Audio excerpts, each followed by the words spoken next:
But my lord, they get pension whole life, so my lord. भाई साहब, pension का मतलब ये तो नहीं होता है कि सब you will be a government servant और लेजिस्लेचर और द एमपी और एमएलए। My lord.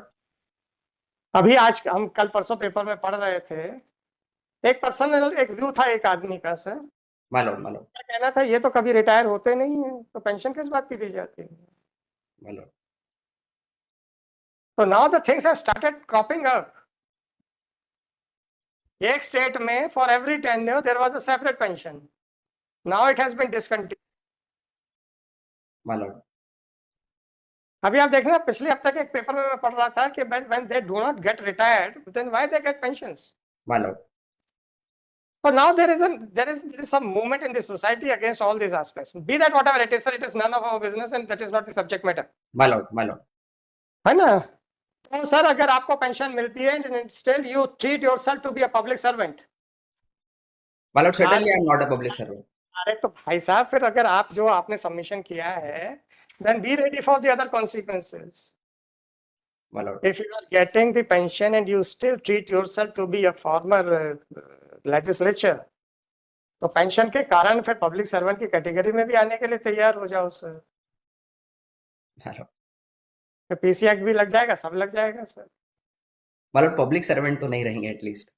अच्छा, जहां पे आपके खिलाफ हो सकता है वो नहीं रहेंगे। My lord, ऐसा नहीं है, पब्लिक सर्वेंट तो इफ अगर मैं रहता लेजिस्लेचर तो for sure I would have fall in that category. आपने कहा ना कि since you are getting pension therefore ex MLA की कैटेगरी में आप आएंगे। My lord, ex-MLA तो I am for sure I am ex-MLA and respondent number 4 is also an ex-MLA. मैंने आपसे ये नहीं कहा कि आप एक्स एमएलए नहीं हो। My lord. मैंने आपसे ये कहा कि when the alleged act was committed, you are not holding any post, right? My lord. When My the lord. FIR was lodged, you are not holding any post.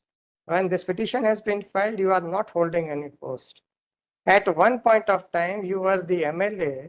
My lord. Will that your earlier statement will be covered by the word former MLA? My Or lord. the former MLA is there to meet out the eventuality that a person might have committed some act during his tenure as MP or MLA, but on the date of registration of FIR or on the date of challenge to that FIR, if he had demitted his office, still he will be covered by the notification by which his case is to be heard by the notified court. My lord, the notification which is being issued by this honorable court has nothing to do with the commission of offense. It just says that if it involves. So if in आप मान लीजिए 22 साल की उम्र में MLA बन गए, my lord, उसके बाद कभी चुनाव नहीं लड़ा, my lord, 50 साल की उम्र में एक मर्डर कर दिया, my lord, आप नोटिफाइड कोर्ट में चले। my lord, this can it notification says so. Can it अरे मैं तो इंटरप्रिटेशन की बात कर रहा हूँ, मैं ये तो थोड़े कह रहा हूँ कि doesn't say so. My lord. मैं ये थोड़े कह रहा हूँ कि डजंट से सो।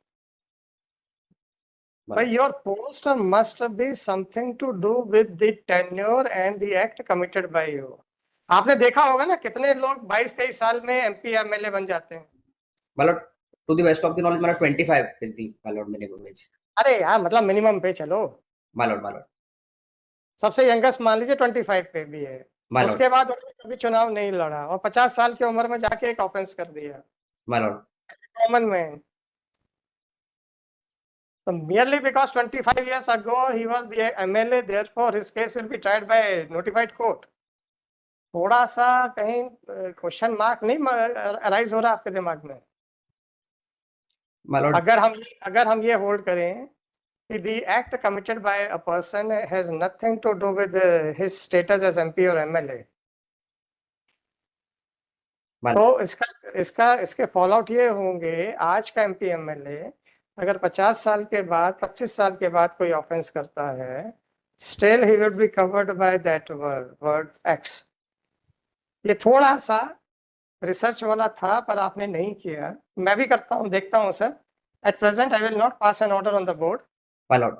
और I will also go through that notification and try to find it out whether your submission is to be accepted और नॉट। और मुझे अगर ये लगता है कि एक्स एमएलए या फॉर्मर का मतलब वही है कि the person who has demitted the office on the date of filing of the petition, My lord. But the act complaint was committed by him during his tenure as MP or MLA. my lord. अब तो ठीक है, तब तो फिर हम आपको ग्वालियर भेज देंगे। और अगर लगता है कि नहीं, merely because you were MP or MLA at any point of time and you might have committed some offense after demitting your office, but still your case is to be tried by the notified court, अब तो natural है, फिर तो आपका यही jurisdiction आएगा, My lord, my lord. है ना? तो please give me a days time and then I will try to interpret the word former as mentioned in that notification, right? My lord, may this matter be kept on 8th, my lord. I'll also find some judgments. Sir आपके लिए क्यों समय दिया था 1 तारीख को sir? Today is 6th. My lord, I didn't find on this point former.